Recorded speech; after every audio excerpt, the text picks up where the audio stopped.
پہلے بات کرتے ہیں جناب کل ہونے والے ایک بڑے اہم واقعے کی، اور وہ تھا کہ جب امریکی خام تیل کی مارکیٹ میں بدترین کریش دیکھنے میں آیا. مئی کانٹریکٹ کا اختتام ہم دیکھ رہے تھے اور مئی کانٹریکٹ کے اختتام پہ ہم نے دیکھا کہ جناب جو تیل کی قیمت ہے وہ 107% کی ناقابل یقین کمی کے بعد منفی $1.5 تک گئی ہے، جو کہ ایک بڑا انہونا واقعہ اس سے پہلے کبھی تاریخ میں دیکھا نہیں گیا. البتہ برنٹ خام تیل $26 پر مستحکم ہے، اور اس سے پہلے امریکی خام تیل کی مارکیٹ 91% کی تاریخی کمی کا شکار ہوئی تھی اور مارکیٹ کا رجحان مفت فروخت کی جانب گامزن تھا، لیکن کسے معلوم تھا کہ قیمت منفی زون میں داخل ہو جائے گی. اسی طرح کینیڈین خام تیل کی قیمت $1 فی بیرل سے کم ہو گئی ہے، جس کے بعد کینیڈا میں تیل کی کنویں بند ہونا شروع ہو گئے ہیں. بہت ساری جگہوں پہ بات کی جا رہی ہے کہ جہاں پر ہم دیکھا کہ تیل کی عالمی مارکیٹ کریش کر گئی ہے، اس سے وہ ممالک جہاں پہ کنزمپشن ہے، جو پروڈکٹ تو نہیں کرتے لیکن کنزمپشن اچھی ہے، وہ ان کے صنعتی ادارے سے فائدہ اٹھا سکتے ہیں. پاکستان میں کیا پاکستان کی معیشت کے لیے یہ اچھی خبر ہے؟ اسی حوالے سے مزید بات کریں گے. ہمارے ساتھ سمیرہ طارق یہاں پر موجود ہیں. السلام علیکم جی، ویلکم ٹو سویرا. ہر جگہ بات ہو رہی ہے پاکستانی معیشت کے لیے بہترین خبر، اچھی خبر، یہ ہمارے لیے اچھی خبر ہے؟ دیکھیے براڈلی اگر آپ یہ دیکھیں کہ تیل کی قیمت کا نیچے جانا ہمارے لیے جنرلی بینیفیشل ہے، کیونکہ ہمارے جو درآمدی بل ہے اس کا تقریباً 25% لگ بھگ جو ہے وہ تیل یا اس سے لنکڈ ہے. تو یہ جو ہے براڈلی تو ہمارے لیے پازیٹیو ہے. ہاں ایگزیکٹلی جو کل رات والی جو نیوز آپ لوگ کہہ رہے ہیں جی کہ جو تیل کی قیمت جو ہے منفی میں چلی گئی تھی، ایگزیکٹلی وہ ہمارے لیے اتنا ریلیونٹ نہیں ہے، کیونکہ ہم جو ہے وہ ایک تو ہمارا جو کروڈ پرچیز ہے وہ ایک تو مڈل ایسٹ کی ریجن سے، یہ اوپیک باسکٹ، زیادہ تر ہم سعودی عربیہ سے کروڈ لیتے ہیں یا ابوظہبی سے. تو وہ کروڈ جو ہے اس کی پرائسنگ عرب لائٹ کے ساتھ زیادہ ڈرائیو ہوتی ہے، اور وہ پرائس اتنی نیچے نہیں گئی، وہ کل $21 کے لگ بھگ ٹریڈ ہو رہی تھی. یہ جو آپ بتا رہے ہیں جو کل رات میں جو پرائس نیگیٹو ہو گئی تھی، اس کا ریزن یہ تھا کہ وہ رول اوور تھا کانٹریکٹ کا. لوگ یہ ایکسپیکٹ کر رہے تھے کہ مئی کے کانٹریکٹ میں، چونکہ اس وقت پوری دنیا میں لاک ڈاؤن ہے، ڈیمانڈ بالکل سلو ہے اور سٹوریج کیپیسٹی ساری فل ہے، تو اس وقت یہ چونکہ ڈیلیوریبل کانٹریکٹ تھا، تو جس کو بھی کل کروڈ جس نے بھی فیوچر میں لیا ہوا تھا اس نے کل ڈیلیوری اٹھانی تھی. تو چونکہ کل سٹوریج کی جگہ نہیں تھی تو اور سٹوریج بالکل فل تھی، تو لوگ جو ہے وہ کافی لوگ کیا کرتے ہیں جو آئل میں لانگ رہتے ہیں، وہ ایک کانٹریکٹ سے اگلے کانٹریکٹ میں سوئچ کرتے ہیں. تو اگلے کانٹریکٹ کی پرائس تو سٹیبل تھی، کیونکہ لوگوں کو ایکسپیکٹیشن تھی کہ جون میں ڈیمانڈ دوبارہ ریباؤنڈ ہو جائے گی، لیکن مئی میں اس وقت چونکہ لاک ڈاؤن ہے اور سٹوریج بھی فل ہے، اس وقت اس کا بائر کوئی بھی نہیں تھا. تو اس لیے وہ جو پرائس نیچے جاتے جاتے eventually when there was no taker وہ نیگیٹو میں چلی گئی اور وہ جاتے جاتے کافی نیچے چلی گئی. اب سر جو یہ ہم کانٹریکٹ کے رول اوور کی بات کرتے ہیں، اب جون کانٹریکٹ جو ہے اس کا رول اوور 19 مئی کو آنا ہے، تو اس وقت اس کی سطح جو ہے تقریباً $20 سے $22 کے آس پاس ہے، 20.42 ہے ٹو بی پریسائز. اس کے ساتھ بھی پھر یہی ہوگا، وہ بھی ایسی نیگیٹو میں جائے گا، اور پھر یہ کب تک چلے گا؟ ضروری نہیں اتنا نیگیٹو ہو، لیکن یہ کہ اب یہ کہ اس کے اندر دو چیزیں، ایک تو یہ کہ جو اس والے کانٹریکٹ میں جو بائر ہیں جو لانگ ہیں ابھی جنہوں نے لیا ہوا ہے ETF سے، زیادہ تر ایکسچینج ٹریڈڈ فنڈز ہوتے ہیں، تو وہ جو ہے اس دفعہ وہ گھبرائیں گے یار کہ اینڈ تک اس کو کھینچ کے رکھنا نہیں ہے، ورنہ اس میں سے پہلے نکل جاؤ، ورنہ رول اوور میں بہت پرابلم ہوتی ہے. ایک تو ہے. دوسرا یہ کہ پہلی دفعہ ایسا ہوا ہے کہ جو فزیکل جو سچویشن ہے آئل کی، یعنی یہ کہ میں یہ کہوں کہ آپ نے اگر جو کینیڈا میں جیسے جو آئل کی پرائس بتائی، اب جو لینڈ لاک ریجنز ہیں یا جہاں آئل بہت زیادہ پروڈیوس ہو رہا ہے، US میں پرمیان بیسن ہے، ٹیکسس میں، وہاں تو آئل کی پرائس ایکچولی جو ایکسچینج پہ جو ٹریڈ ہو رہی تھی اس کے مقابلے میں کافی زیادہ نیچے تھی.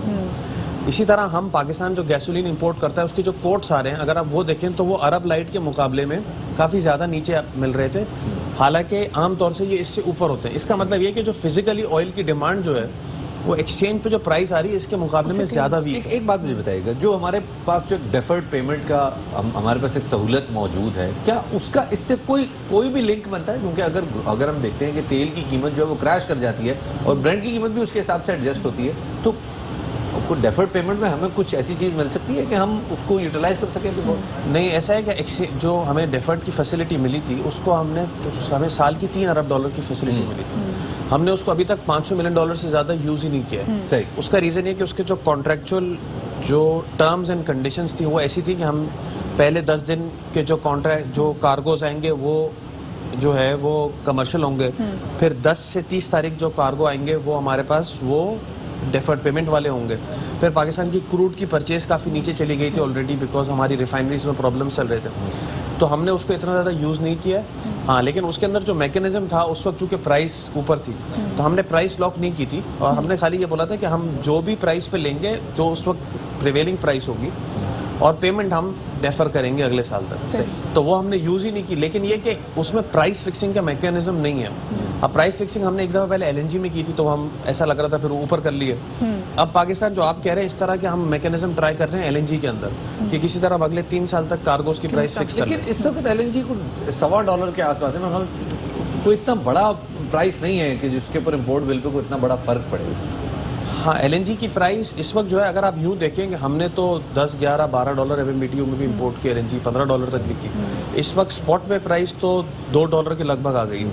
اور ہماری چونکہ وہ 13.25% آف برینڈ کے ساتھ لنک ہے تو وہ اگر آپ $20 سے لگائیں تو وہ ابھی بھی تقریباً جو ہے وہ $2 سے $3. اچھا سر یہ بتائے گا کہ وہ ممالک جو کہ جن کی ساری معیشت کا انحصار ہی پروڈکشن پہ ہے, آئل پروڈکشن پہ, سو ان کے لیے کتنا ذرا ٹف ٹائم ہے کیونکہ ابھی وہ کہتے ہیں سپلائی تو زیادہ ہے نہیں اور ڈیمانڈ بھی انفیکٹ ہے نہیں. تو دیکھیں اب یہ تو ڈیپینڈ کرتا ہے نا یہ پریویلنگ پیریڈ جو لو پرائس کا یہ رہتا کتنا ٹائم ہے.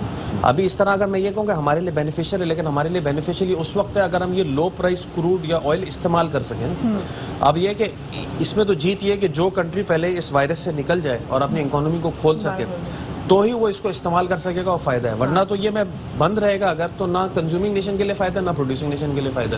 بالکل درست نشاندہی کی. اب ایک ریفائنریز کی طرف بھی ایک معاملہ جاتا ہے کہ ہم تیل امپورٹ تو کریں گے لیکن اگر ہمارے پاس ریفائنریز میں کیپیسٹی نہیں ہوگی تو اس کو کیسے یوٹیلائز کیا جائے گا. آپ کو لگتا ہے کہ اس وقت چونکہ تیل کی کنزمپشن نہیں ہے ملک میں تو ریفائنریز کو بھی اپنی کیپیسٹی کم کرنے کی ضرورت ہے؟ دیکھیے ویسے آلریڈی ہماری جو 3 آؤٹ آف 5 ریفائنریز 3 تو بند ہیں آلریڈی کیونکہ ڈیمانڈ اتنی سلو ہو گئی تھی ہمارے یہاں کہ ریفائنریز کی اسٹوریج پوری فل ہوئی ہوئی تھی. جب وہ فل ہوئی ہوئی تھی تو اوبیسلی وہ پروڈیوس نہیں کر پا رہے تھے اور پیچھے سے کروڈ کی پرچیز بھی بند ہو گئی. اور گورنمنٹ آف پاکستان نے بھی یہ سچویشن دیکھتے ہوئے اپریل سے اسٹارٹنگ اپریل ہماری کروڈ کی امپورٹ اور موٹر گیسولین کی امپورٹ بند رکھی ہوئی.